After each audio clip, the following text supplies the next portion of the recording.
الحمدللہ ذی العز الشامخ المنیف ذی الجلال البازخ العظیم ذی الملک الفاخر القدیر مالک الاملاکی مفلک الافلاکی مسخر الشمس والقمر مکور اللیل والنہار مکور النہار علی اللیل قاسم کل جبار عنید مہلک کل شیطان مرید رب الجنة والناس رب العالمین لا يسره صراخ المستصرخین لا يبرمه الحاح الملحین العظیم للصالحین موفق للمفلحین مولا العالمین انزل السکینة على قلوب المؤمنین جلت عظمتہ الصلاة والسلام على النبی الأمی العربی الحاشمی القرشی المکی المدنی الابتحی المطلبی ابی القاسم محمد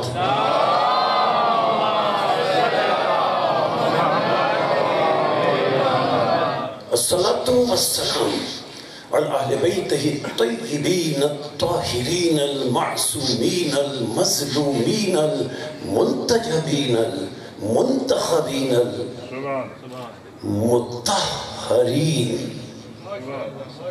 الذين أذهب الله عنهم الرجس وطهرهم تطهيرا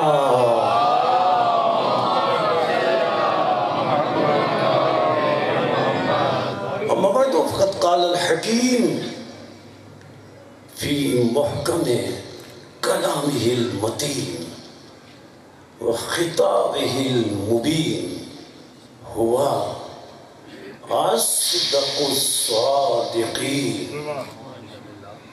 وقوله الحق لأنه هو معلن الحق بالحق بسم اللہ الرحمن الرحیم وَيُحِلُّ لَهُمُ الطَّيِّبَاتِ وَيُحَرِّمُ عَلَيْهِمُ الْخَبَائِثَ وَيَضَعُ عَنْهُمْ إِصْرَهُمْ وَالْأَغْلَالَ الَّتِي كَانَتْ عَلَيْهِمْ صلوات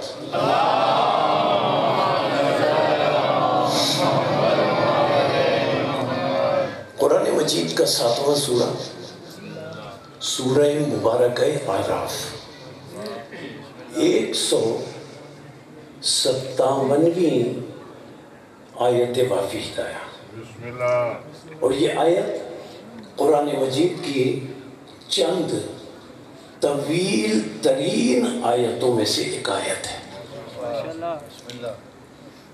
اس آیت کا درمیان کا ایک جز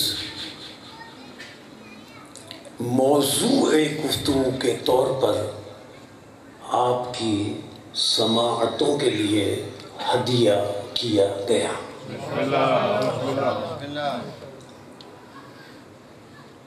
یہ جو جز میں نے گفتگو کے آغاز میں پیش کیا، اس جز سے قبل اس پوری آیت میں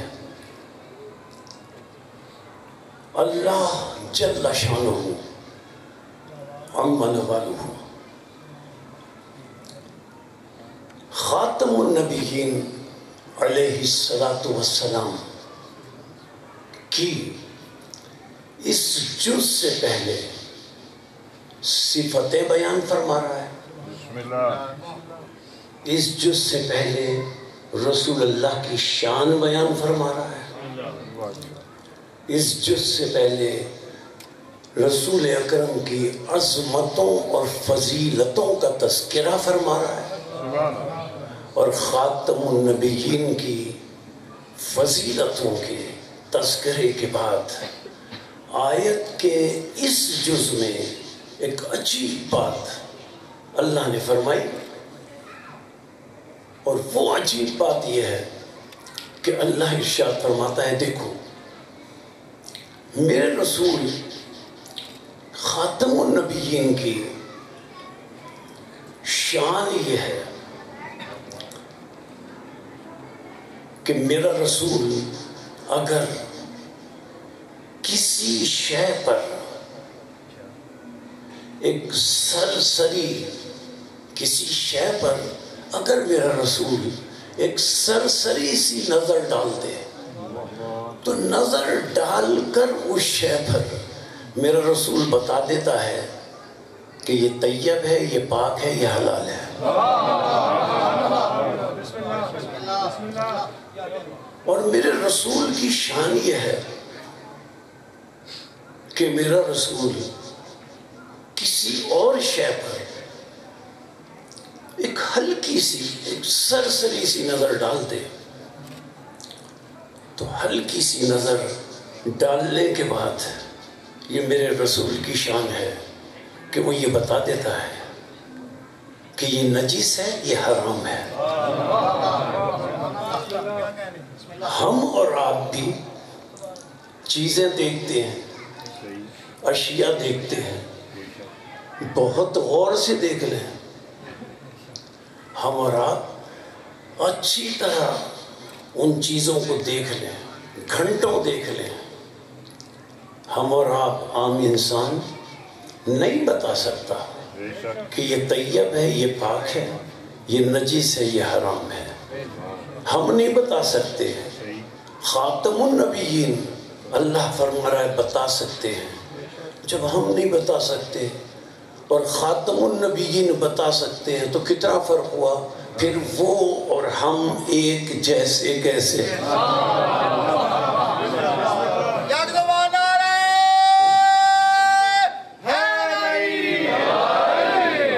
اچھا، مسئلہ یہ ہے کہ خاتم النبیین کیسے بتا دیتے ہیں؟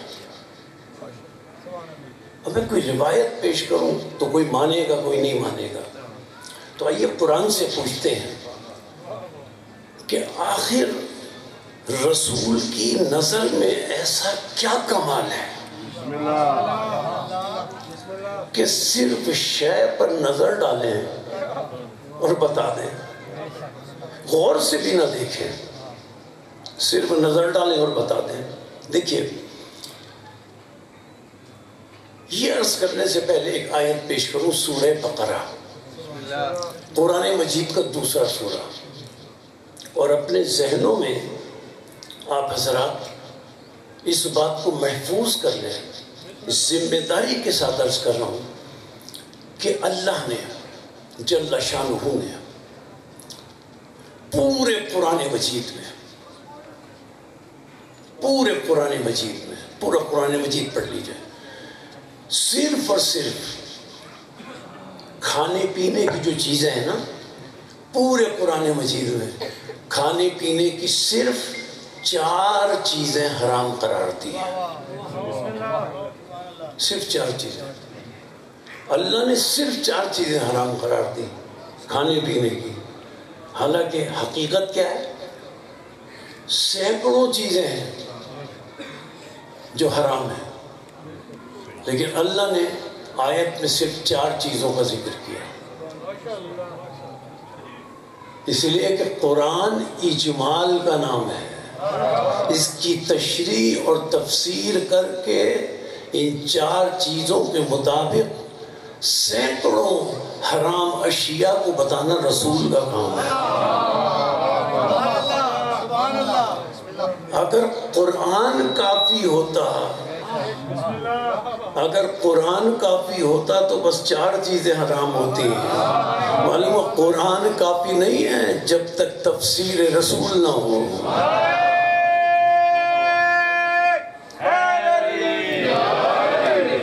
اب اللہ نے جو وہ 4 چیزیں حرام قرار دی. اللہ فرماتا ہے سورہ بقرہ میں انما حرم علیکم المیتۃ والدم واللحم الخنزیر وما اہل بہ لغیر اللہ.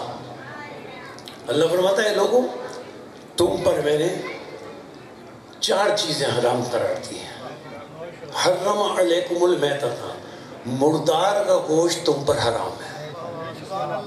والدم، خون کھانا تم پر حرام ہے. اور خنزیر کا گوشت کھانا تم پر حرام ہے. 4تھی چیز، اور جسے اللہ کا نام لے کر ذبح نہ کیا گیا ہو وہ تم پر حرام ہے. صرف 4 چیزیں بتائیں، لیکن اللہ نے ان 4 چیزوں کو بتاتے ہوئے عربی قاعدے کے اعتبار سے ان 4 چیزوں جن کو حرام قرار دیا اللہ نے، ان 4 چیزوں سے پہلے الف لام رکھا. اور وہ الف لام سب متفق ہیں، کوئی مسئلہ کے تشیع کی بات نہیں، سب نے ترجمہ یہ کیا ہے. جو چیز اللہ نے حرام قرار دی اس سے پہلے اللہ نے الف لام رکھا جنس کا. انما حرم علیکم میتۃ نہیں، المیتۃ، الف لام جنس کا. دمہ نہیں، الدمہ. خنزیر نہیں، الخنزیر. یعنی ہر ایک سے پہلے اللہ نے الف لام رکھا جنس کا. اور الف لام جنس کا جو ہے اس کا عربی قاعدہ یہ ہے کہ اگر کسی اسم سے پہلے الف لام جنس کا آ جائے تو اس کا مطلب یہ ہوتا ہے کہ وہ اسم جو ہے اس سے پہلے الف لام جنس کا آیا ہے، تو مطلب یہ ہے کہ وہ جو اسم ہے اس جیسا.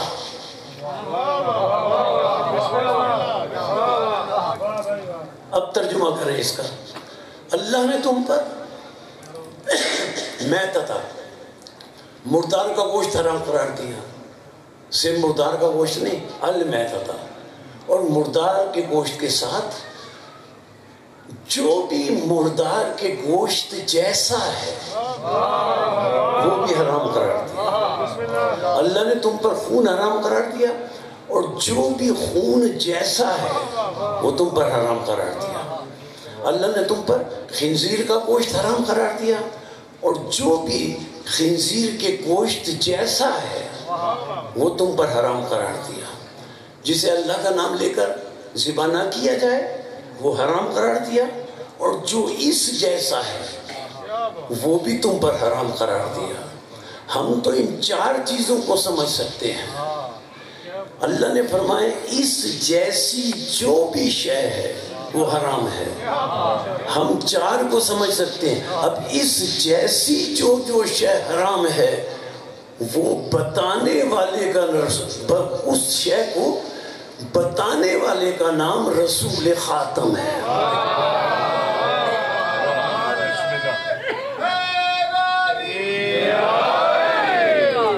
اچھا، یہ الف لام کون سا ہے؟ جنس کا. اس سے پہلے کہ میں یہ بتاؤں آیت پڑھوں کہ رسول خاتم کیسے بتا سکتے ہیں، ذرا اس بات سے ایک شیعت کا مسئلہ حل ہو جائے. ایک آیت پڑھ رہا ہوں الف لام جنس کا. اس کے معنی آپ کے ذہنوں میں محفوظ ہو گئے. الف لام جنس کے معنی کیا ہے؟ اس جیسا. اگر یہ کسی بھی اسم پر آئے تو اس کا مطلب کیا ہے؟ اس جیسا. اب بڑی بڑی روایتیں اور حدیثیں پیش کی جاتی ہیں. میں کہتا ہوں بڑی بڑی حدیثیں اور روایتیں پیش کرنے کی ضرورت ہی نہیں ہے. قرآن میں آیت موجود ہے. کس بات کی روایتیں پیش کی جاتی ہیں؟ رسول سے پوچھا گیا آیت کیا ہے؟ سورہ احزاب کی. اس کا ایک جز پڑھو جو بچوں کو بھی یاد ہے. مکمل آیت نہیں پڑھا، بچوں کو بھی یاد ہے. ان اللہ وملائکتہ یصلون علی النبی. بس یہاں تک پڑھو. اللہ نے کیا فرمایا؟ اللہ اللہ اس کی ضرورت نہیں ہے. اللہ نبی پر صلوات بھیجتا ہے، فرشتے نبی پر صلوات بھیجتے ہیں. اور اللہ نے کیا فرمایا؟ اے ایمان والو، اگر تم ایمان والے ہو تو تم بھی نبی پر صلوات بھیجو.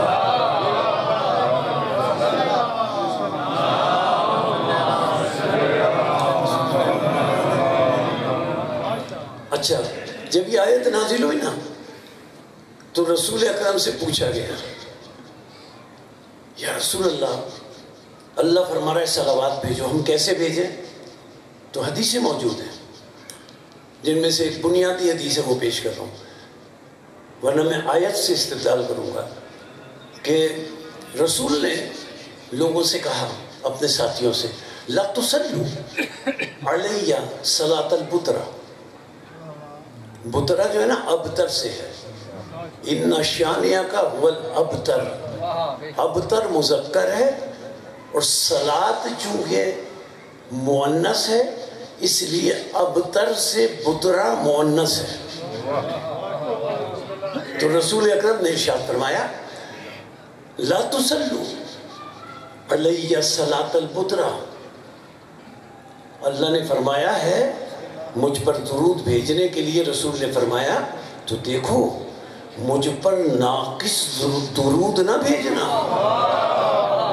پوچھا یا رسول اللہ کامل درود کیا ہے؟ تو ختم مرتبت نے فرمایا کامل درود وہ ہے جس میں میرے ساتھ درود میں آل محمد کو بھی شامل کرو.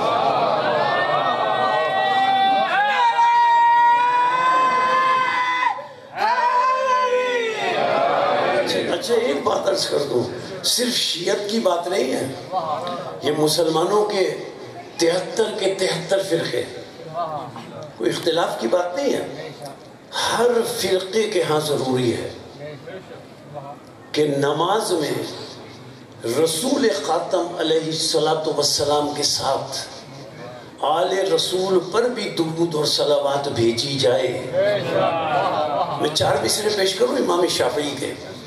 امام شافعی کہتے ہیں اہل بیت کی فضیلت اور عظمت بیان کرتے ہوئے، یا اہل بیت رسول اللہ حبکم فرض من اللہ فی القرآن انزلہ. امام شافعی کہتے ہیں اے اہل بیت رسول، تمہاری عظمت اور فضیلت کے لیے یہ کہہ دینا کافی ہے کہ اللہ نے قرآن میں اے اہل بیت رسول تمہاری مودت اور محبت کو فرض کر دیا ہے.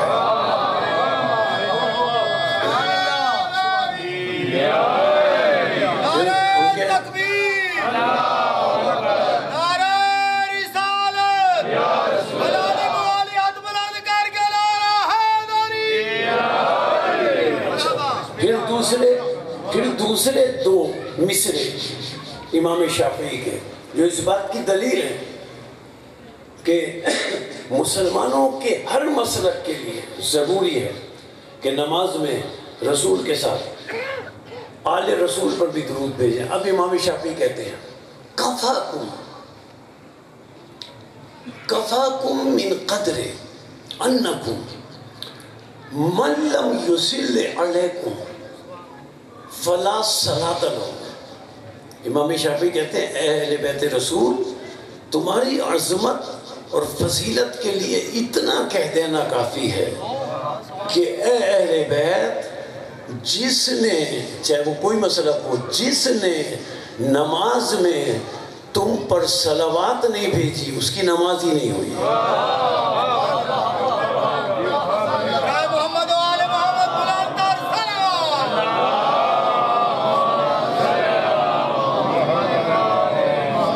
دیکھیے نماز میں صرف شیعہ مسلک نہیں، 73 کے 73 فرقے.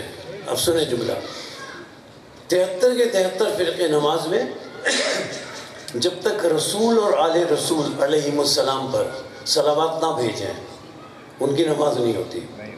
اور اگر لائق توجہ بات ہے، اور اگر رسول اور آل رسول کے ساتھ اگر کوئی بھی مسلک کسی اور پر صلوات بھیجتے ہیں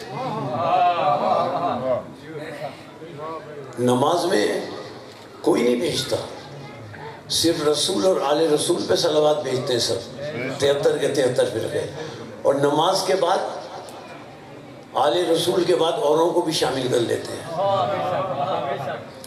بھئی نماز میں کیوں نہیں شامل کرتے انہیں؟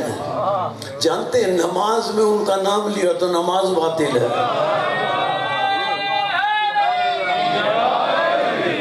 یعنی کچھ ایسے ہیں کہ ان کا نام نماز میں لیا جائے تو نماز باطل ہے، اور ہمارے پیشوا ایسے ہیں کہ ان کا نام نماز میں نہ لیا جائے تو نماز باطل ہے۔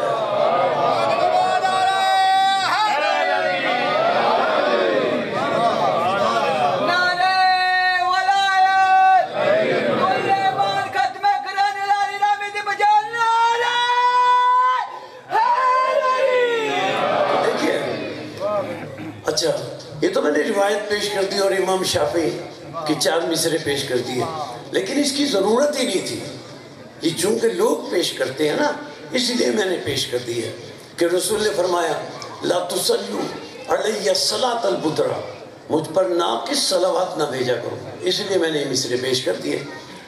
لیکن آیت میں اتنی جامعیت ہے، اتنی جامع آیت ہے کہ حدیث کی یہاں پر ضرورت ہی نہیں تھی۔ بات آپ کے ذہن میں محفوظ ہے نا؟ کسی اسم سے پہلے الف لام جنس کا آ جائے تو اس کا ترجمہ ہوگا اس اسم جیسا، ٹھیک ہے نا؟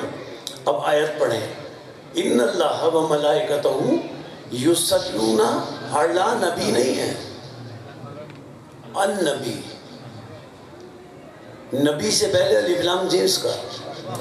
اگر آیت میں ہوتا اعلیٰ نبی تو صلوات اور درود صرف نبی پر ہوتا، لیکن نبی سے پہلے اللہ نے الف لام جنس کا رکھ کر بتایا کہ صرف نبی پر صلوات نہیں ہے، النبی، ان پر بھی صلوات بھیجو، لو ان پر بھی صلوات بھیجو جو نبی جیسے ہیں۔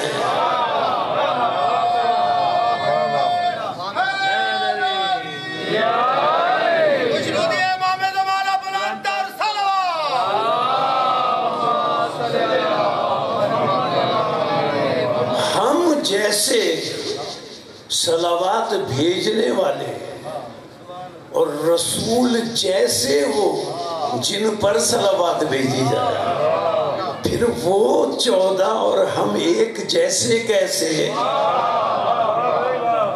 اچھا، خاتم النبیین گفتگو وہی ہے، ایک شے پر نظر ہلکی سی ڈالتے ہیں، کہتے ہیں حلال ہے، طیب ہے، پاک ہے، ایک شے پر نظر ڈالتے ہیں، ہلکی سے نظر ڈال کر کہتے ہیں ناپاک ہے، خبیث ہے، نجیس ہے، حرام ہے۔ کیسے ہے؟ ایسا کیوں ہوتا ہے؟ آیت پیش کرو، اپنی طرف سے نہیں کہہ رہا، اللہ تعالیٰ آیت میں دلیل دے رہا ہے، اللہ استدلال فرما رہا ہے، میں دلیل نہیں دے رہا، میں استدلال نہیں کر رہا، اللہ آیت میں استدلال کر کے بتا رہا ہے کہ میرے خاتم النبیین کی شان یہ ہے کہ وہ حلال حرام صرف دیکھ کر بتا دیتا ہے، تو اللہ فرما رہا ہے آیت میں دلیل دیتے ہوئے کہ یہ رسول آخر اس طرح حلال اور حرام کیسے تمہیں بتا دیتا ہے؟ اللہ فرما رہا ہے آؤ میں تمہیں بتاؤں۔ اب آیت کا حوالہ ذہن میں رکھیں، ترجمہ وہی ہے ہر مسلک میں، جو ترجمہ میں آپ کی سماعتوں کے لیے پیش کر رہا ہوں۔ 18واں سورہ سورہ کہف، سورہ کہف کی 50ویں آیت۔ اب جس طرح پہلے جو میں نے آیت پڑھی اس میں رسول خاتم کی فضیلتوں کا ذکر ہوتا آ رہا ہے، پھر رسول کی فضیلت کا ذکر اللہ نے کیا۔ اب اس آیت میں 50ویں آیت میں سورہ کہف کے اس آیت سے قبل ابلیس، شیطان اور اس کی اولاد کی اللہ مذمت بیان فرما رہا ہے۔ اس آیت سے پہلے ان کی مذمت کر رہا ہے اللہ، ابلیس کی اور اس کی اولاد کی۔ اور مذمت کرتے کرتے کرتے کرتے اب اللہ نے لوگوں سے خطاب کیا. پہلے ابلیس کی مذمت کی، شیطان کی اور اس کی اولاد کی. صرف شیطان کی نہیں، اس کی اولاد کی بھی. آیت میں لفظ موجود ہے. اب لوگوں سے اللہ نے خطاب کیا شیطان کی اور اس کی اولاد کی مذمت کرنے کے بعد اب اللہ فرماتا ہے لوگوں سے خطاب کر کے. اب دیکھیں اس کے بعد اللہ استدلال کرتا ہے کہ میرا یہ رسول کیسے بتا دیتا ہے. اب اللہ نے لوگوں سے خطاب کیا. ارشاد ہوا افتتخذونہ وذریتہ اولیاء من دونی. اللہ فرماتا ہے اے لوگوں، کیا تم نے مجھ اللہ کو چھوڑ کر ابلیس کو اور اس کی اولاد کو اپنا ولی بنا لیا؟ اب اللہ تردید کر رہا ہے. دیکھو میں اللہ ولی ہوں، ابلیس اور اس کی اولاد ولی نہیں ہے. اب آیت آگے بڑھی. اللہ فرماتا ہے ابلیس اس کی اولاد ولی نہیں ہے. وَهُمْ لَكُمْ عَدُوٌّ، یہ ولی نہیں، یہ تمہارے دشمن ہیں. وَبِئْسَ لِلظَّالِمِينَ بَدَلًا، اور ان ظالموں کے لیے اللہ نے آخرت میں برا بدلہ رکھا ہے. اب اللہ استدلال فرما رہا ہے کہ میرا رسول کیسے بتا دیتا ہے. اب اس استدلال پر توجہ. اب آیت آگے بڑھی. اللہ فرماتا ہے ابلیس اس کی اولاد، اللہ کیا فرما رہا ہے؟ ولی نہیں ہے. یہ فرمایا نا، دوہرا اس لیے رہا ہوں تاکہ بچوں اور جوانوں تک بھی بات پہنچ جائے. ابلیس اور اس کی اولاد ولی نہیں ہے. اللہ دلیل دے رہا ہے کہ ابلیس اور اس کی اولاد ولی کیوں نہیں ہے. اللہ نے دلیل دی، میری دلیل نہیں، اللہ دلیل دے رہا ہے. کیا شان ہے اس اللہ کی جو استدلال فرما رہا ہے کہ دیکھو ابلیس اور اس کی اولاد ولی نہیں ہے. کیوں ولی نہیں ہے اللہ؟ آیت آگے بڑھی. دیکھو یہ اس لیے ولی نہیں ہے، ما اشہدتہم خلق السماوات والارض ولا خلق انفسہم وما کنت متخذ المضلین عضدا. سنو، ابلیس اور اس کی اولاد اس لیے ولی نہیں ہے. اللہ دلیل دے رہا ہے کیوں ولی نہیں ہے. ما اشہدتہم، میں اللہ نے، وہ اس لیے ولی نہیں ہے کہ میں اللہ نے ابلیس کو اور اس کی اولاد کو نہ زمین کی تخلیق کا گواہ بنایا، نہ آسمانوں کی تخلیق کا گواہ بنایا، نہ عالمین کی کسی شے کی تخلیق کا گواہ بنایا. اللہ فرما رہا ہے جو کسی شے کی تخلیق کا گواہ نہ ہو وہ ولی کیسے ہو سکتا ہے؟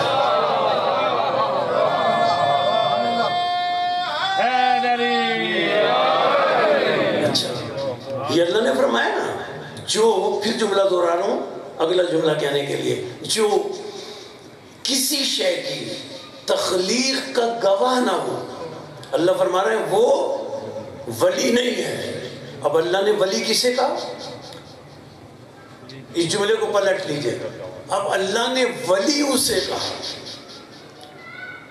جو عالمین کی ہر شے کی تخلیق کا عینی گواہ ہو.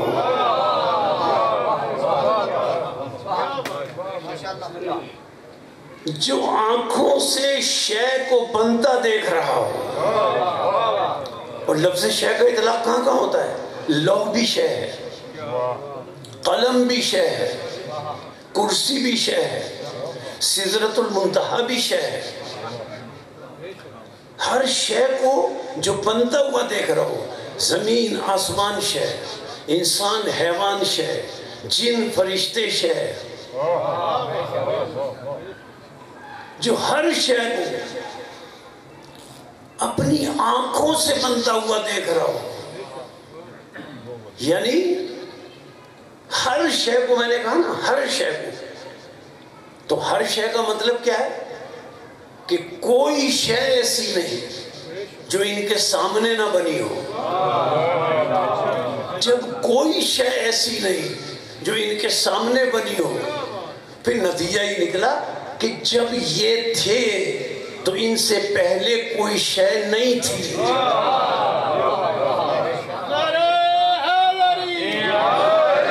ہر شے ان کے سامنے بنی. حضرت جابر بن عبداللہ انصاری جیسا صاحب معرفت صحابی رسول اکرم سے ایک سوال کرتے ہوں، اور ان کا سوال بھی عجیب ہے، رسول کا جواب بھی عجیب ہے. وہ سوال کرتے ہیں، یا رسول اللہ، حضرت جابر کیا کہتے ہیں، یا رسول اللہ من ای شیء خلقت، یا رسول اللہ آپ کن چیزوں سے مل کر بنے؟ اب رسول کا جواب دیکھیں. رسول فرماتے ہیں اول ما خلق اللہ نوری. یہ نہیں فرمایا اول ما خلق اللہ ذاتی. رسول نے یہ نہیں فرمایا اللہ نے میری ذات کو پہلے خلق کیا. رسول نے فرمایا اللہ نے میرے نور کو خلق کیا پہلے. اور نور 1 سے 2 ہوئے، 2 سے 5 ہوئے، 5 سے 12 ہوئے، 12 سے 14 ہوئے.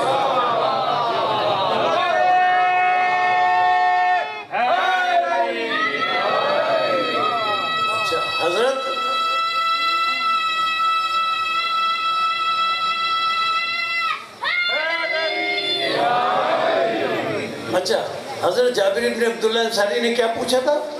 من ای شیء خلقت. ٹھیک ہے نا، آپ کس چیز سے مل کر؟ رسول نے بتائے، جابر کو بتائے. جابر کو رسول نے یہ فرمایا میں اول بنا، میرا نور اول بنا. اچھا جابر کو پلٹ کر پوچھنا چاہیے تھا رسول سے کہ یا رسول اللہ میرے سوال تو یہ تھا میرا کہ آپ کن چیزوں سے مل کر بنے ہیں اور آپ بتا ہی نہیں رہے. آپ فرما رہے میرا نور اول بنا. جابر صاحب معرفت صحابی تھے، وہ سمجھ گئے جو میں نے پوچھا تھا خاتم النبیین نے اس کا جواب دے دیا. کیسے دے دیا؟ جابر سمجھ گئے کہ میں نے پوچھا آپ کس شے سے مل کر بنے؟ رسول نے فرمایا میں اول بنا. جابر سمجھ گئے یہ اول بنے. اگر یہ کسی شے سے مل کر بنتے تو یہ اول نہ ہوتے، وہ شے اول ہو جاتی.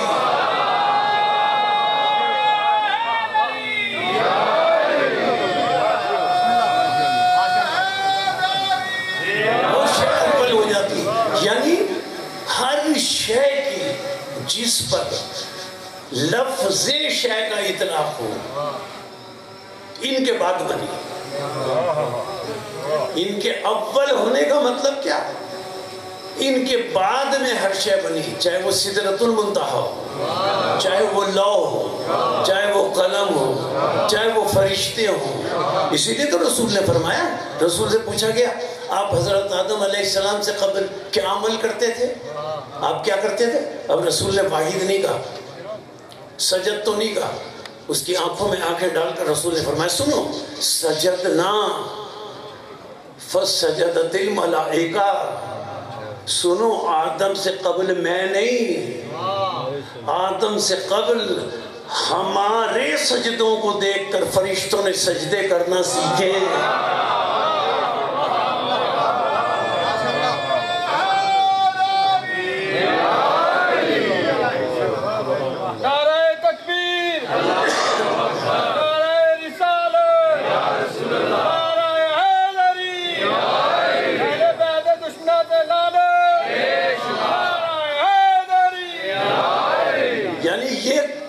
کب وجود میں آئے؟ وجود دینے والا اللہ، اور اس وقت اللہ نے انہیں وجود عطا کیا اس نور کو جب کوئی شے نہیں تھی. اگر کوئی شے ہوتی تو وہ شے اول ہوتی، یہ اول نہ ہوتے. معلوم جب یہ خلق ہوئے، اللہ نے جب انہیں پیدا کیا تو اس وقت کچھ نہیں تھا، یا وہ تھا یا یہ تھے. یہ وہ بنانے والا تھا یا یہ بننے والے تھے. یا وہ خلق کرنے والا تھا، یا یہ خلق ہونے والے تھے، یا وہ وجود دینے والا تھا، یا یہ وجود میں آنے والے تھے، یا وہ بنانے والا تھا، یا یہ بننے والے تھے؟ آسان لفظوں میں کہہ دوں، کچھ نہ تھا، یا وہ تھا، یا یہ تھے، کچھ نہ تھا، یا لا الہ الا اللہ تھا، کچھ نہ تھا، یا محمد رسول اللہ تھا، کچھ نہ تھا، یا علی ولی اللہ تھا۔ آپ آج بحث کرتے ہیں علی ولی اللہ کہنا درست ہے یا غلط ہے؟ میرے بھائی، علی ولی اللہ تو اس وقت تھا جب لفظ تھا نہ تھا۔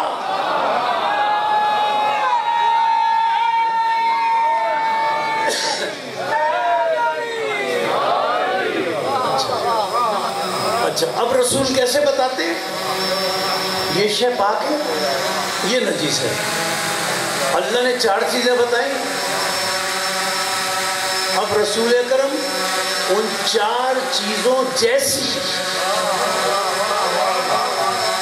جن چیزوں کو 4 چیزوں جیسی پاتے ہیں، اس لیے کہ یہ 14 دیکھ رہے تھے کہ یہ جو شے بن رہی ہے اس کے اجزاء کیا کیا ہیں، یہ کن کن چیزوں سے مل کر بن رہی ہے، تو اس لیے یہ 14 کے 14 جانتے تھے کہ یہ حلال ہے، یہ حرام ہے۔ اب جس آیت کی گفتگو، جس آیت پر گفتگو مقصود ہے، یہ کون ہے؟ یہ جانتے ہیں۔ اب اللہ نے کیا فرمایا؟ اللہ نے فرمایا کہ ولی وہ ہے جو عالمین کی ہر شے کی تخلیق کا گواہ ہو۔ ہمارا عقیدہ کیا شیعت کا، ہم بیان کرنا ضروری سمجھتے ہیں، اللہ کے بعد عالمین کی افضل ترین ذات کا نام خاتم النبیین ہے، افضل ترین ذات، اللہ کے بعد کہنے کی بھی ضرورت نہیں ہے۔ کیوں؟ اس لیے کہ عالمین کی تعریف ہے ما سوی اللہ، عالمین کہتے ہیں جو کچھ اللہ کے علاوہ ہو اسے عالمین کہتے ہیں، تو ہمیں اللہ کے بعد کہنے کی بھی ضرورت نہیں ہے، بس ہمیں تو یہ کہنے کی ضرورت ہے کہ عالمین کی افضل ترین شے کا نام محمد عربی ہے۔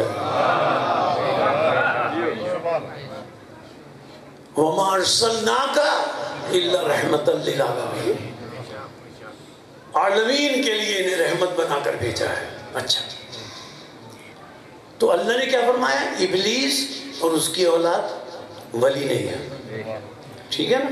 کیوں ولی نہیں ہے؟ اس لیے کہ اللہ فرماتا ہے میں نے ان کے سامنے کوئی شے بنائی نہیں، اب جن کے سامنے ہر شے بنی وہ ولی ہیں۔ اب میں حدیث پیش نہیں کر رہا، آئیے قرآن سے پوچھ لیں۔ قرآن مجید میں اللہ سے سوال کر لیں کہ اللہ تو فرما رہا ہے کہ جن کے سامنے ہر شے بنی وہ ولی ہیں، اب ہمیں ذرا قرآن میں بتا دیں کون کون ولی ہے؟ جو ولی ہوگا اس کے سامنے ہر شے بنی ہوگی۔ تو سورہ مائدہ میں اللہ نے فہرست بتا دی کہ ولی کون کون ہے۔ اب جو ولی ہوگا اس کے سامنے ہر شے بنی ہوگی۔ اللہ نے فرمایا سنو ولی کون ہے؟ انما ولیکم اللہ ورسولہ۔ دیکھو اللہ ولی ہے، وہ تو خالق ہے نا، اور رسول ولی ہے۔ اس کے بعد یہ اللہ والذین، والذین واحد نہیں، والذین جمع، آمنوا الذین جمع، یقیمون الصلاۃ جمع، یؤتون الزکاۃ جمع، ہم جمع، راکعون جمع۔ صرف علی کا ذکر نہیں، اللہ ولی، رسول ولی اور جمع، یہ 14 کے 14 ولی۔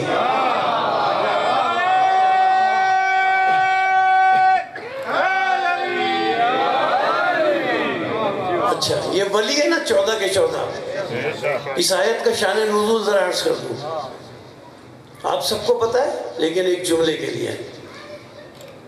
حضرت علی نے رکوع کی حالت میں سائل کو سوال کرنے والے کو انگوٹھی دی، اس کے بعد یہ آیت نازل ہوئی، یہ سب کے علم میں ہے۔ اچھا میں حیرت زدہ ہوں، میں بہت حیرت زدہ ہوں کہ وہ حضرت علی جن کے لیے رسول فرماتے ہیں سبحان اللہ سبحان اللہ کہ اگر ان کے پیروں میں تیر لگ جائے اور نہ نکل رہا ہو، رسول فرماتے ہیں جب علی سجدے میں ہو تیر نکال لینا، علی کو پتہ ہی نہیں چلے گا۔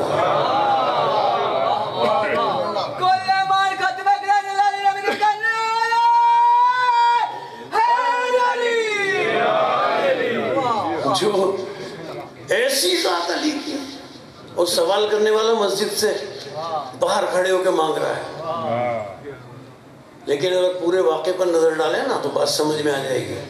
یہ جو سوال کرنے والا مانگنے والا ہے نا، اس نے مسجد کے باہر کھڑے ہو کر سارے نماز پڑھ رہے تھے، حضرت علی بھی اور دوسرے بھی، کہا اے نمازیوں، نمازیوں سے مخاطب ہوا، مجھے اللہ کی راہ میں کچھ دو۔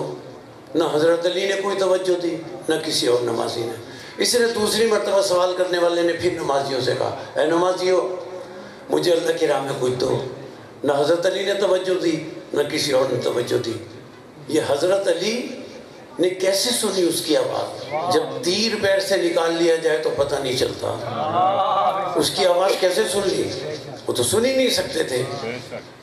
لیکن تیسری مرتبہ سوال کرنے والے نے اب نمازیوں سے نہیں کہا، اپنے ہاتھوں کو اللہ کی بارگاہ میں پھیلا دیا، یا اللہ گواہ رہنا تیرے دروازے سے میں خالی ہاتھ جا رہا ہوں۔ سوال کرنے کی آواز اللہ کی بارگاہ میں ٹکرائی۔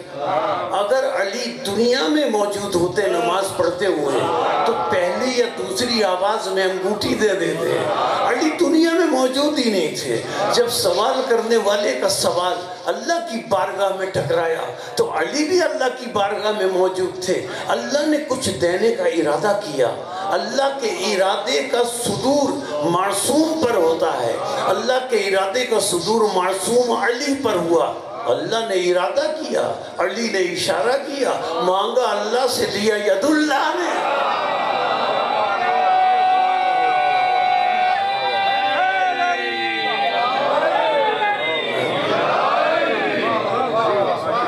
اچھا، جب ید اللہ نے دے دیا، اب رسول اکرم کو حالت نمازی میں علم ہو گیا۔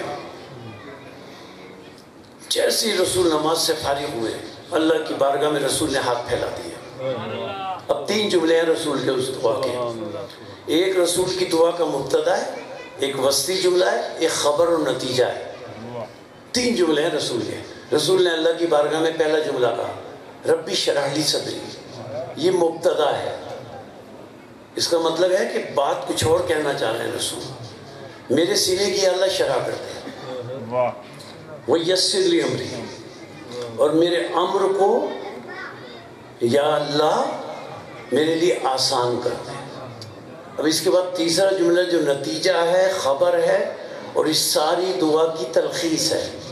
اب وہ تیسرا جملہ رسول کا اللہ کی بارگاہ میں دعا کرتے ہوئے ربی شرح لی صدری و یسر لی امری۔ اب تیسرا جملہ وجعل لی وزیرا من اہلی اخی علی، یا اللہ میرے اہل سے میرے بھائی علی کو میرا وزیر، میرا جانشین، میرا وزیر، میرا خلیفہ بناتے ہیں۔ اچھا، یہی دعا تقریباً انہی الفاظ میں حضرت موسیٰ علیہ السلام کی بھی ہے۔ سورہ طٰہٰ 20واں سورہ، اللہ نے حضرت موسیٰ علیہ السلام سے مخاطب ہو کر فرمایا اذهب إلى فرعون إنه طغى، اے موسیٰ ذرا جاؤ فرعون کو جا کے تبلیغ کرو، وہ بڑا سرکش ہو گیا ہے۔ حضرت موسیٰ نے اللہ کی بارگاہ میں کہا قالا ربی شرح لی صدری، رسول نے بھی کہا، حضرت موسیٰ نے بھی کہا میرے سینے کی یا اللہ شرح کر دے، ویسر لی امری، میرے امر کو میرے اوپر آسان کر دے، واحلل عقدۃ من لسانی، میری زبان کی رکنت کو دور کر دے۔ اب حضرت موسیٰ علیہ السلام کی دعا کا نتیجہ بھی کیا، وجعل لی وزیرا من اہلی ہارون اخی واشدد بہ اذری واشرکہ فی امری، یا اللہ میرے بھائی ہارون کو میرا جانشین، وسیع اور خلیفہ بنا دے۔ کون کہہ رہے ہیں؟ حضرت موسیٰ۔ کیا کہہ رہے ہیں؟ یا اللہ میرے بھائی ہارون کو میرا جانشین، وسیع اور خلیفہ بنا دے۔ کون کہہ رہے ہیں؟ حضرت موسیٰ۔ رسول کیا فرما رہے ہیں؟ میرے اہل سے میرے بھائی علی کو میرا جانشین بنا دے. میں خدمت میں عرض کروں یا موسیٰ کلیم اللہ جانشین آپ کا خود بنا لیں. میں کہوں یا رسول اللہ جانشین آپ کا خود بنا لیں تو رسول فرمائیں کہ جانشین میرا ہے, مجھے اختیار نہیں ہے میں اپنا جانشین خود بناؤں. حضرت موسیٰ کہیں گے جانشین اور وسیع میرا ہے, مجھے اختیار نہیں ہے کہ میں اپنا جانشین بناؤں. تو مسلمانوں پھر سوچو, جب کلیم اللہ کو یہ اختیار نہیں کہ وہ اپنا خلیفہ اور جانشین کسی کو بنا سکے, جب خاتم النبیین کو یہ اختیار نہیں کہ وہ اپنا جانشین اور خلیفہ کسی کو بنا سکے, اللہ بنائے گا. جب خاتم النبیین کو اور کلیم اللہ کو یہ اختیار نہیں ہے کہ اپنا خلیفہ جانشین کسی کو بنائے, تو عرب کے جاہلوں کو یہ اختیار کس نے دے دیا؟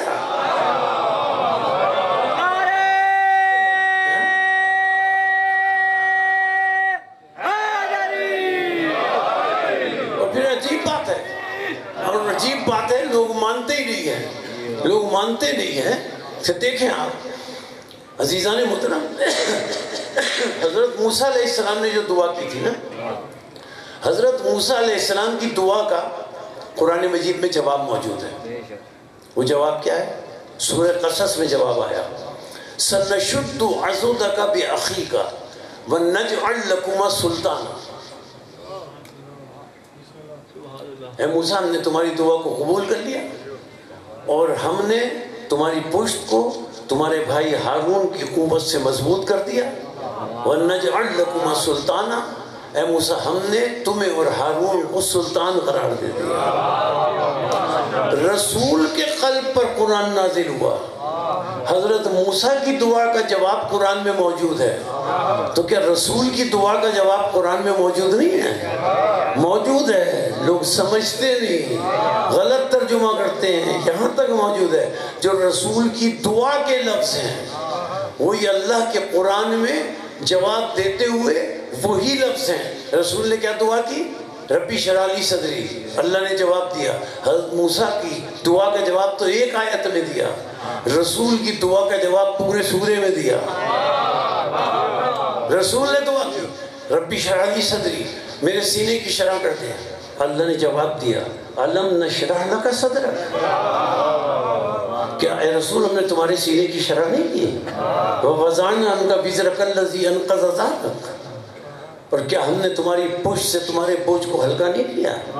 وَرَفَعْنَا لَكَ ذِكْرَكَ, اے رسول ہم نے تمہارے ذکر کو رفعتیں اور بلندی عطا کی. اب رسول نے دعا کی تھی وَيَسِّرْ لِي أَمْرِي, یسر سے یسرا. اب اللہ نے سورے کے وسط میں فرمایا, رسول نے کہا تھا یسر, اللہ نے کہا یسرا. ایک ہی معنی, اِنَّ مَعَ الْعُسْرِ يُسْرًا, اِنَّ مَعَ الْعُسْرِ يُسْرًا. وہاں یسر یہاں یسرا.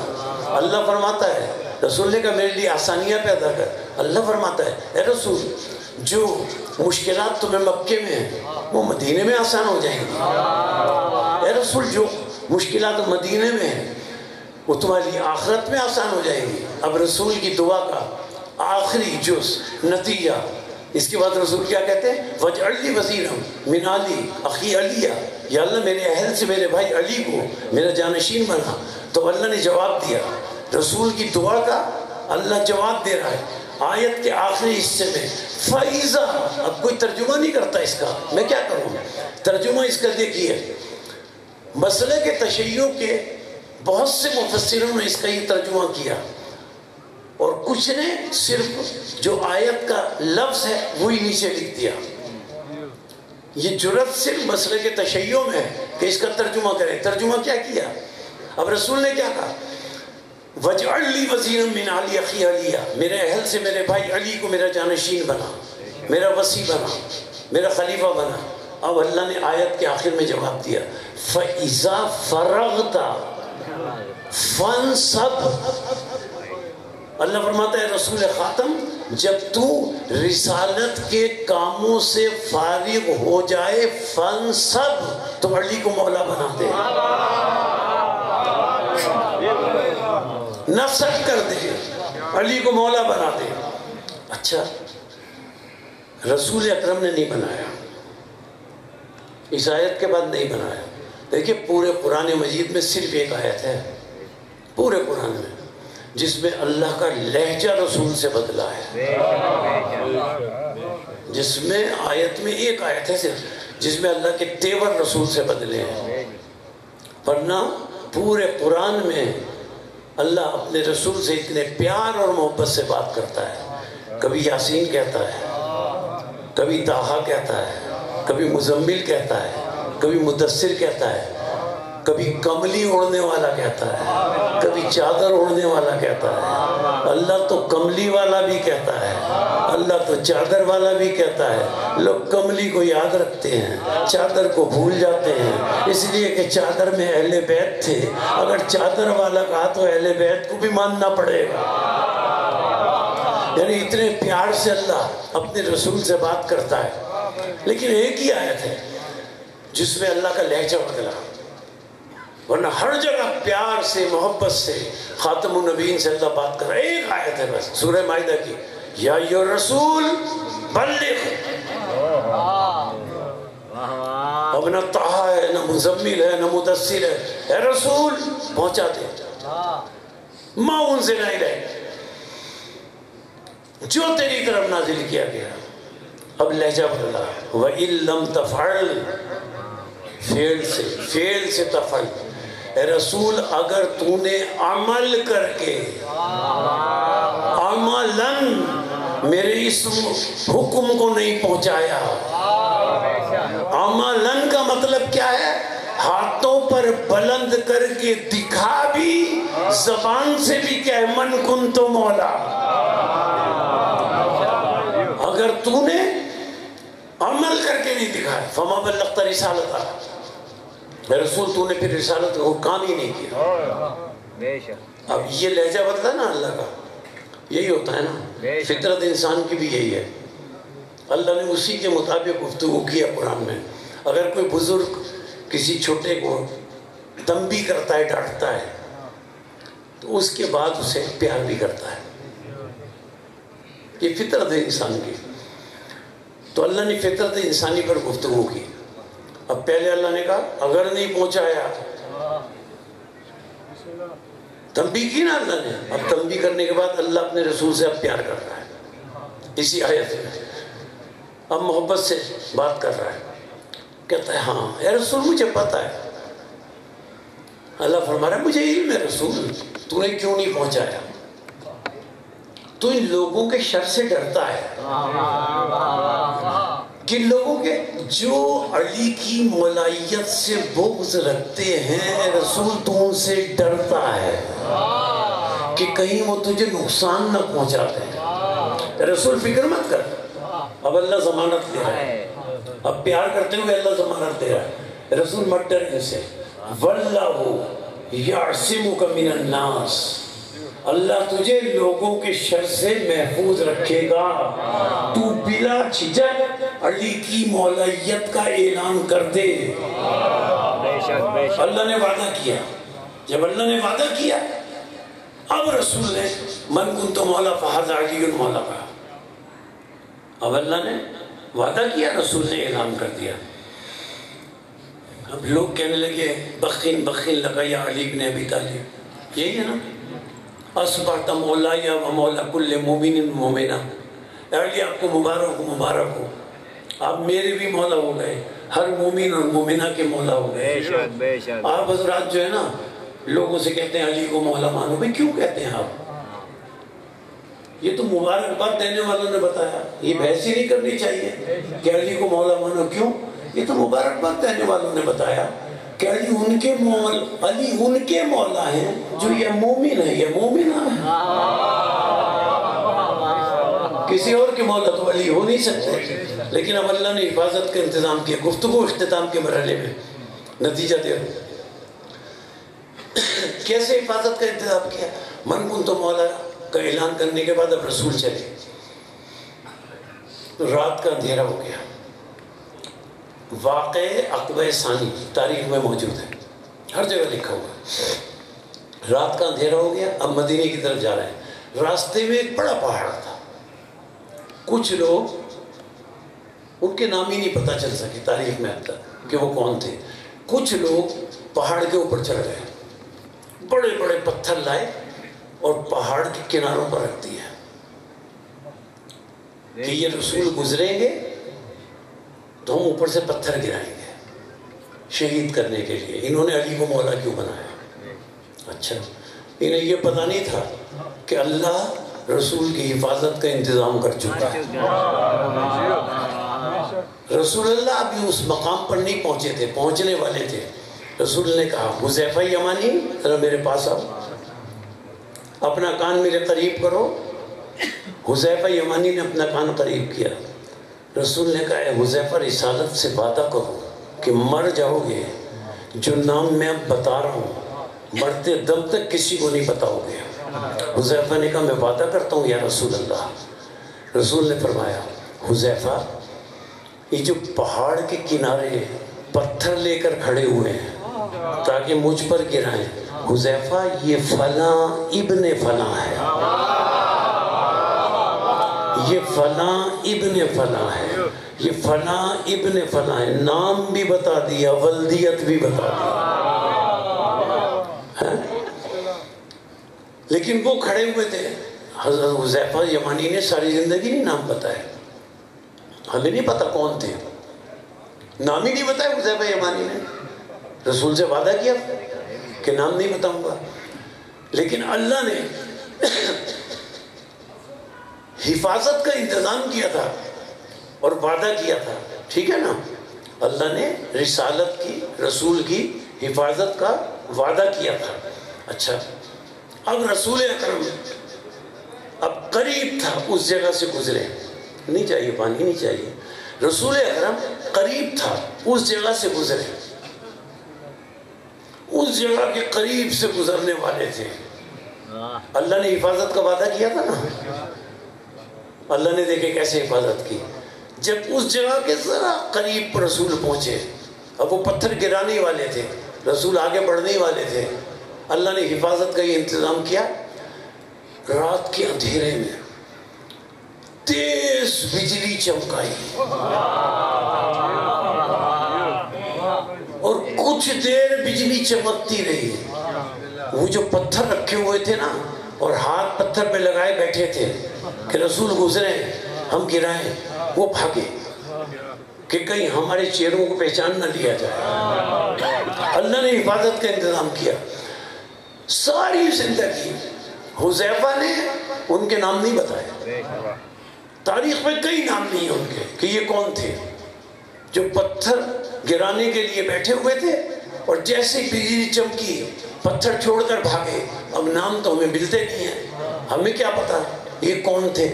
لیکن کہنے میں اور سمجھ میں ایک بات آتی ہے, وہی بھاگے ہوں گے جنہیں بھاگنے کی عادت تھی.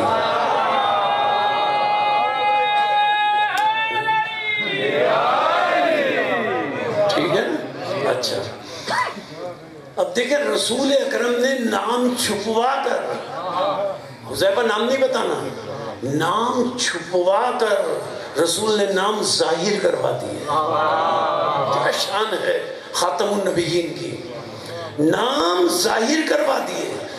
نام چھپوا کر کیسے ظاہر کروائے؟ اب حذیفہ یمانی مدینے پہنچے, نام رسول نے کیسے ظاہر کروائے؟ حذیفہ یمانی مدینے پہنچے. کچھ لوگ حذیفہ یمانی کے پاس آتے تھے مدینے پہنچنے کے بعد, آ کر کہتے تھے حذیفہ ہمیں پتہ ہے کہ تمہیں رسول نے منع کیا ہے کہ ان کے نام نہ بتانا, جو پتھروں پر ہاتھ رکھ کے بیٹھے تھے کہ ہم نیچے گرائیں گے. حذیفہ ہمیں پتہ ہے تمہیں رسول نے منع کیا, تم نام نہیں بتاؤ گے. حذیفہ ہم تم سے نام تو پوچھنے نہیں آئے. دیکھیں رسول نے کس طرح ظاہر کروایا نام. اے حذیفہ ہمیں پتہ ہے تم نام نہیں بتاؤ گے, ہم تم سے نام پوچھنے نہیں آئے, لیکن حذیفہ بس اتنا بتا دو کہ اس میں میرا نام تو نہیں تھا.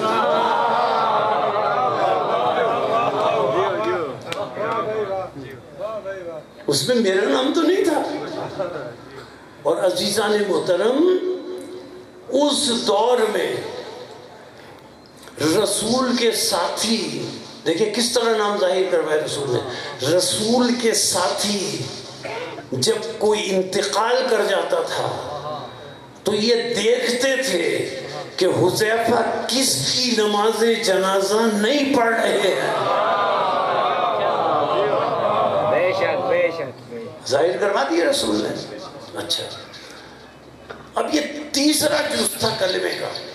بس گفتگو اختتام پذیر ہوئی 2 باتوں پر. دیکھیے جب تک رسول مکے میں تھے تو ختمی مرتبہ پر سورہ طٰہٰ میں 20ویں سورہ میں آیت ہے لا الہ الا اللہ. یہ آیت نازل ہوئی رسول پر کہ ان مکے والوں سے کہہ دو قولوا لا الہ الا اللہ تفلحوا. بے شک بے شک صحیح. تم لا الہ الا اللہ کہہ دو, یہ رسول تمہیں آخرت میں نجات کی ضمانت دیتا ہے. اس لیے کہ دیکھیں پورے قرآن میں آپ کلمہ ایک جگہ دکھائی نہیں سکتے. کلمے کا ایک جز نازل ہوا مکے میں لا الہ الا اللہ. رسول نے فرمایا لا الہ الا اللہ کہہ دو جنت مل جائے گی. بے شک بے شک. محمد رسول اللہ کی ضرورت نہیں. اب ہجرت سے پہلے جس نے لا الہ الا اللہ کہا اور مر گیا تو اسے جنت مل گئی. ہجرت کے بعد سورہ الفتح 48واں سورہ جو مدنی سورہ ہے اس میں آیا اللہ کا حکم محمد الرسول اللہ. اے رسول اب ان سے کہو لا الہ الا اللہ کے ساتھ محمد الرسول اللہ بھی کہے. یہ کلمے کا دوسرا جز آیا. ایک جگہ کلمہ نہیں ہے, یہ دوسرا جز آیا. ان سے کہو لا الہ الا اللہ محمد الرسول اللہ دونوں کہیں تو انہیں نجات ملے گی. لیکن یہ دوسرا جز آیا, کلمہ مکمل نہیں ہوا. اس لیے کہ لا الہ الا اللہ کے نازل ہونے کے بعد دین مکمل نہیں ہوا. محمد رسول اللہ کے نازل ہونے کے بعد دین مکمل نہیں ہوا. جب رسول نے کلمے کا تیسرا جز پہنچایا بلغ کے جواب میں من کنت مولا یعنی علی ولی اللہ, جبریل آئے الیوم اکملت لکم دینکم واتممت علیکم نعمتی ورضیت لکم الاسلام دینا. دین بھی مکمل ہو گیا, کلمہ بھی مکمل ہو گیا.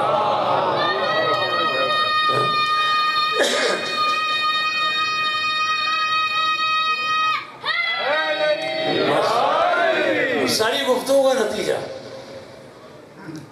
توجہات مبذول ہیں. اب ذرا توجہ کیجئے گا, مکے میں لا الہ الا اللہ کا حکم ہے. ہجرت سے پہلے اگر کوئی مر گیا, انتقال کر گیا, لا الہ الا اللہ کہہ کر جنت میں جائے گا, یقیناً جائے گا. اس لیے کہ کلمے کا دوسرا جز ابھی نازل نہیں ہوا. لیکن اگر وہ ہجرت کے بعد بھی زندہ رہا تو اسے لا الہ الا اللہ کے ساتھ محمد رسول اللہ کہنا پڑے گا, پھر نجات پائے گا. اگر کلمے کا دوسرا جز محمد رسول اللہ اور پہلا جز لا الہ الا اللہ, دوسرا جز محمد رسول اللہ, ہجرت کے بعد وہ زندہ رہا اور اس نے کہہ دیا, اقرار کر لیا, تو وہ جنت میں جائے گا. اگر وہ غدیر سے پہلے انتقال کر گیا تو لا الہ الا اللہ اور محمد رسول اللہ کہہ دے, اسے نجات مل جائے. ٹھیک ہے نا. لیکن اگر کوئی غدیر تک زندہ رہا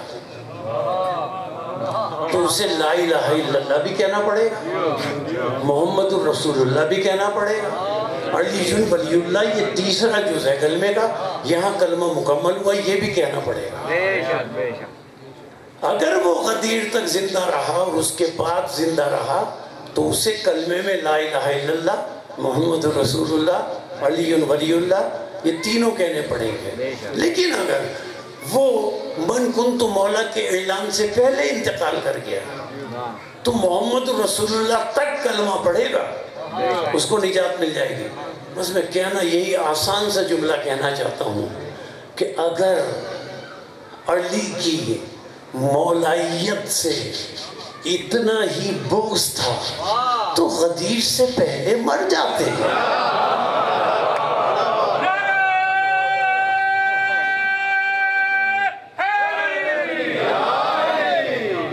کربلا کیا ہے؟ علی علیہ السلام کی مولائیت کے بغض کا نام کربلا ہے. اگر علی کی مولائیت سے بغض نہ ہوتا تو بیویوں کے سروں سے چادریں نہ اترتی. امام حسین شہید نہ ہوتے. آج جناب سکینہ سلام اللہ علیہ کی بات عرض کرنی ہے نا. جب امام حسین علیہ السلام کا سر اقدس شہادت کے بعد 9 کے نیزے پہ بلند ہوا، جناب سکینہ سلام اللہ علیہ کہتی ہیں جیسے ہی میرے بابا کا سر 9 کے نیزے پر آیا، کسی ظالم نے مجھے اتنا شدید تازیانہ مارا کہ میں بے ہوش ہو کر گر گئی. جناب سکینہ سلام اللہ علیہ کہتی ہے میں بے ہوش ہو کر گر گئی. کچھ دیر کے بعد مجھے ہوش آیا تو میں نے دیکھا کہ کسی کا ہاتھ میرے سر پر ہے. میں نے پلٹ کر دیکھا تو میری پھوپھی اماں جناب زینب سلام اللہ علیہ تھی. اب سنیں جناب سکینہ سلام اللہ علیہ کے جملے. جناب سکینہ کہتی ہیں میں نے اپنی پھوپھی جناب زینب کی طرف دیکھا، میں نے دیکھا میری پھوپھی سر سے پیر تک تازیانے کھا کھا کر نیلی ہو چکی تھی. تازیانے کھا کھا کر نیلی ہو چکی تھی. میں نے کہا پھوپھی اماں آپ تو سر سے پیر تک تازیانے کھا کھا کر نیلی ہو گئی ہیں. تو جناب زینب سلام اللہ علیہ نے کہا بیٹی سکینہ تمہارے بابا نے رخصت ہوتے وقت سارے بچوں کو میرے سپرد کیا تھا. جب کوئی ظالم تازیانہ لے کر بچوں کی طرف بڑھتا تھا میں سامنے آ جاتی تھی اور بچے کے بجائے تازیانہ مجھے لگتا تھا. عزیزوں عزاداروں جناب سکینہ سلام اللہ علیہ کو پرسہ دینے والوں، ظالم آگ لے کر اب خیموں کی طرف بڑھے. جب ظالم آگ لے کر خیموں کی طرف بڑھے تو بنی وائل کی ایک عورت ان ظالموں سے بلند آواز سے مخاطب ہوئی اے ظالموں تم نے رسول کا گھر تو اجاڑ دیا، اب کہاں جا رہے ہو؟ بنی وائل کی عورت کہتی ہے جن خیموں کو تم جلانے جا رہے ہو اے ظالموں اس میں کنیزیں نہیں ہیں، رسول کی بیٹیاں ہیں. ان میں کنیزیں نہیں ہیں، رسول کی بیٹیاں ہیں. پھر عجیب جملہ کہتی ہے بنی وائل کی عورت ان ظالموں سے مخاطب ہو کر کہتی ہے تمہیں اتنا نظر نہیں آ رہا کہ آسمان سے خون برس رہا ہے؟ تم یہ نہیں دیکھتے آسمان سے خون برس رہا ہے؟ عزاداروں خیمے جلے نا تو خیموں کے جلنے کے بعد اب عجیب جملہ ہے جناب سکینہ سلام اللہ علیہ کا خیموں کے جلنے کے بعد جناب زینب سلام اللہ علیہ نے جناب سکینہ سلام اللہ علیہ کا ہاتھ پکڑا بیٹی باہر چلو. عجیب جملہ یہاں جناب سکینہ کا بیٹی سکینہ باہر چلو. جناب سکینہ نے جواب میں کہا پھوپھی اماں آپ کے سر کے بال بڑے ہیں، آپ تو سر کے بالوں سے چہرے کا پردہ کر لیں گی، میرے بال بہت چھوٹے ہیں پھوپھی اماں میں کیسے اپنے چہرے کا پردہ کروں گی؟ حمید ابن مسلم جو راوی ہے نا کربلا کا وہ کہتا ہے کہ میں نے دیکھا کہ جلتے ہوئے خیموں سے ایک 4 سالہ بچی تیزی سے نکلی جس کے کرتے کے دامن میں آگ لگی ہوئی تھی. حمید ابن مسلم کہتا ہے مجھے رحم آ گیا کہ یہ چھوٹی سی بچی جل نہ جائے. میں اس کے پیچھے دوڑا. جیسے ہی اس بچی نے محسوس کیا کہ میرے پیچھے کوئی آ رہا ہے وہ بچی پلٹ کر کہتی اے شیخ تو کون ہے؟ میرے پیچھے کیوں آ رہا ہے؟ حمید کہتا ہے میں نے کہا میں آپ کے کرتے کی آگ بجھانا چاہتا ہوں. جناب سکینہ سلام اللہ علیہ کا جملہ سنیں گے عزاداروں؟ کیا دردناک جملہ کہا جناب سکینہ سلام اللہ علیہ نے، اے شیخ خبردار مجھے ہاتھ نہ لگانا، میں بطول کی بیٹی ہوں۔ اے شیخ خبردار مجھے ہاتھ نہ لگانا، میں بطول کی بیٹی ہوں۔ ہاں اگر تجھے مجھ پر رحم آ ہی گیا ہے، اے شیخ اگر تجھے مجھ پر رحم آ ہی گیا ہے تو مجھے نجف کا راستہ بتا دے، مجھے نجف کا راستہ بتا دے، میں اپنے دادا سے جا کر شکایت کروں گی۔ حمید کہتا ہے میں نے کہا تم جلد جلے ہوئے خیموں کی طرف چلی جاؤ، کہیں یہاں گھوڑوں کی ٹاپوں میں نہ کچلی جاؤ، نجف بہت دور ہے، تم نہیں جا سکتی۔ اب عجیب جملے ہیں مقتل کے، روایت کے۔ حمید کہتا ہے بڑے دردناک عجیب جملے ہیں۔ حمید کہتا ہے ابھی میں بچی سے یہی گفتگو کر رہا تھا کہ میں نے دیکھا، آپ سمجھ گئے نا، آپ کے بس آنسوؤں کی نظر جملے کر دوں، آپ کے ذہنوں میں جملے موجود ہیں۔ حمید کہتا ہے ابھی میں بچی سے یہی باتیں کر رہا تھا کہ میں نے دیکھا ایک ظالم، میں اس ظالم کا نام نہیں لوں گا، ایک ظالم ہاتھ میں تیز خنجر لے کر آیا اور جناب سکینہ سلام اللہ علیہ کے کانوں کو کاٹ کر گوشوارے اتار لیے، کانوں کو کاٹ کر گوشوارے اتار لی ہے۔ جناب سکینہ راوی کہتا ہے بے ہوش ہو کر زمین پر گر پڑی، دونوں کانوں سے خون بہنے لگا، بے ہوش ہو کر زمین پر گر پڑی۔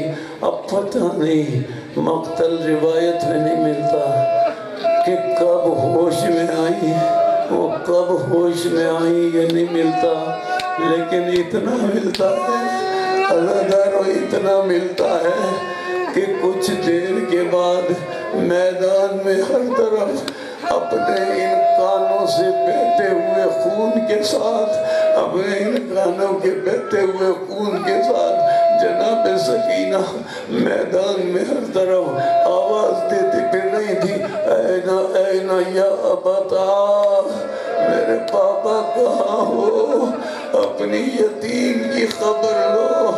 عزادارو ایک ایسی لاش جس کے بدن پر سر نہیں تھا، اس کے دونوں ہاتھ بلند ہوئے، یا بنیا الیہ الیہ، اے میری بیٹی، اے میرے سینے پہ سونے والی، تیرا مظلوم باپ یہاں پڑا ہے۔ سکینہ جس کے ہاتھ بلند ہوئے اس کے قریب پہنچی، کہا بابا آپ کے سینے پر اتنے تیر ہیں، میں کیسے آپ کے سینے پر سوؤں؟ قدموں پر سکینہ نے اپنا سر رکھ دیا اور سر رکھ کے کہا بابا میرے کانوں کو دیکھیں، بابا میرے گوشوارے خنجر سے اتارے گئے، بابا میرے منہ پر تماچے پڑے۔ عزادارو امام حسین علیہ السلام کو جناب سکینہ سے اتنا پیار تھا، جب 11 محرم کو یہ قافلہ چلا ہے نا کوفے کی طرف، سجاد کے علیہ السلام کے گلے میں توق تھا، پاؤں میں بیڑیاں تھی، ہاتھوں میں ہتھکڑیاں تھی، قافلہ جا رہا تھا۔ ایک مرتبہ وہ سر، وہ نوک نیزہ جس پر سر امام حسین بلند تھا، دیکھیں امام حسین کو اپنی بیٹی سکینہ سے کتنا پیار تھا، وہ نوک نیزہ جس پر امام حسین کا سر بلند تھا، چلتے چلتے زمین میں گڑ گیا۔ لوگوں نے بڑی کوشش کی، وہ زمین پر گڑ گیا لیکن زمین سے کسی طرح نکل نہیں رہا تھا۔ اب ظالم تازیانے لے کر سید سجاد علیہ السلام کے پاس آئے، اپنے بابا سے پوچھو آگے کیوں نہیں چلتے، اگر نہیں چلے تو ہم تمہیں تازیانے ماریں گے۔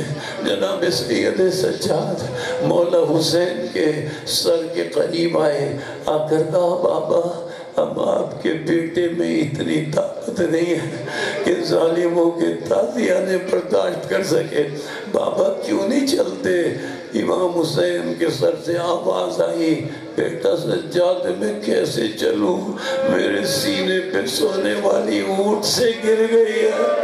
جب تک وہ نہیں آئے گی اس وقت تک میں نہیں آگے بڑھوں گا. اتنا پیار حسین کرتے ہیں اپنی بیٹی سے.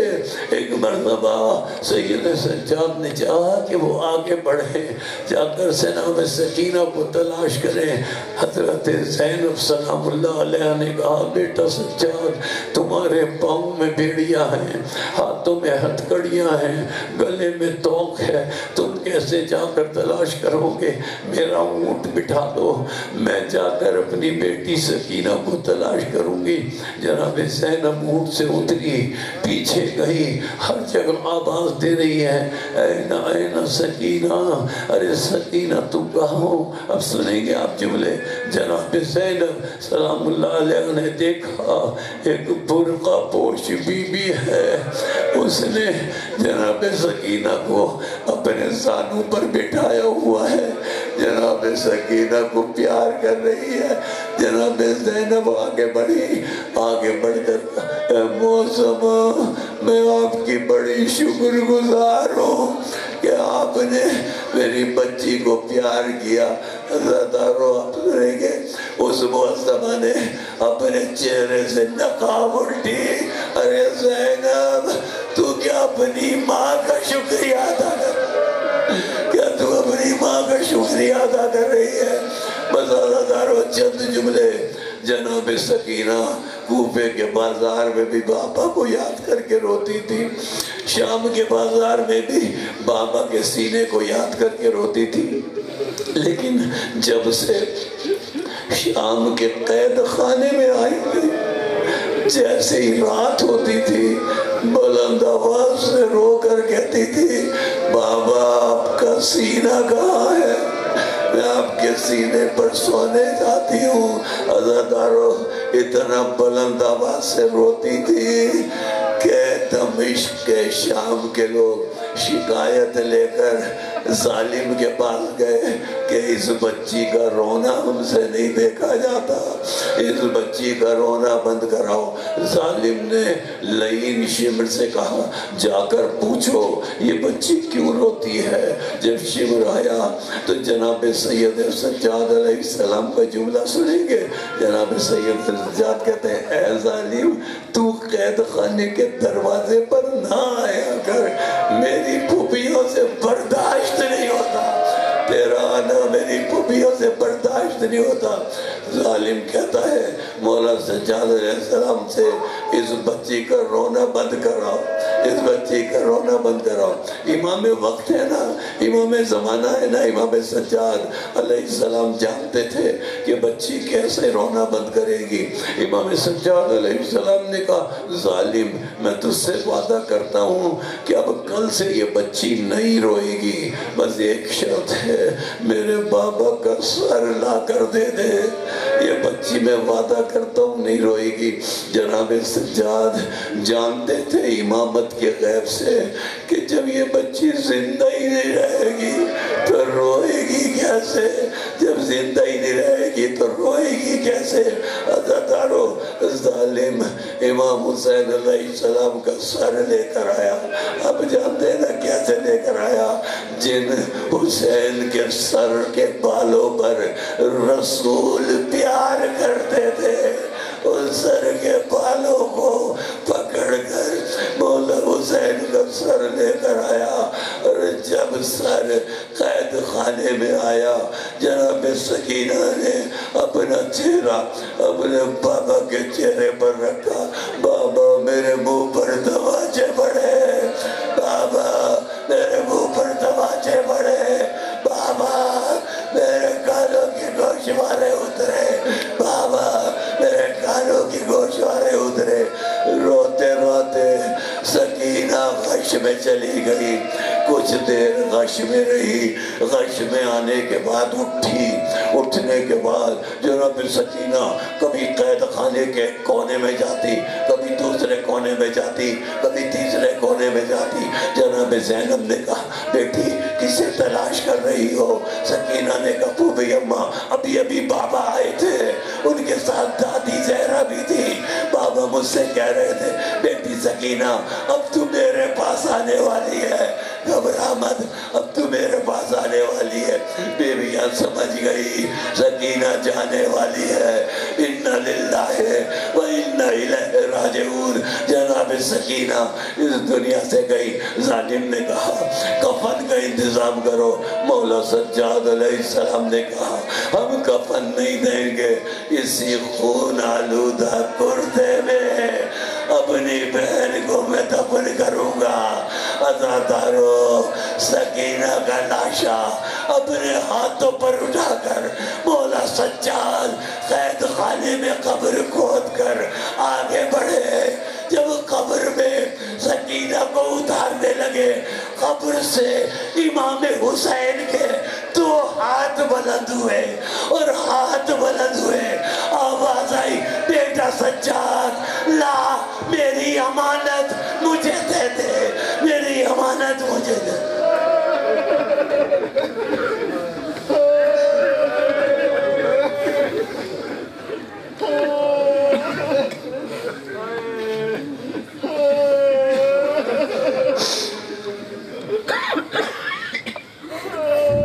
مومنین حضرات سے التماس ہے کہ وہ سید عابد شاہ شرازی صاحب کے گھر تک پہنچے تاکہ جلوس پاک سیدہ اور جناب حسین علیہ السلام برآمد کیے جائے۔ ماتم حسین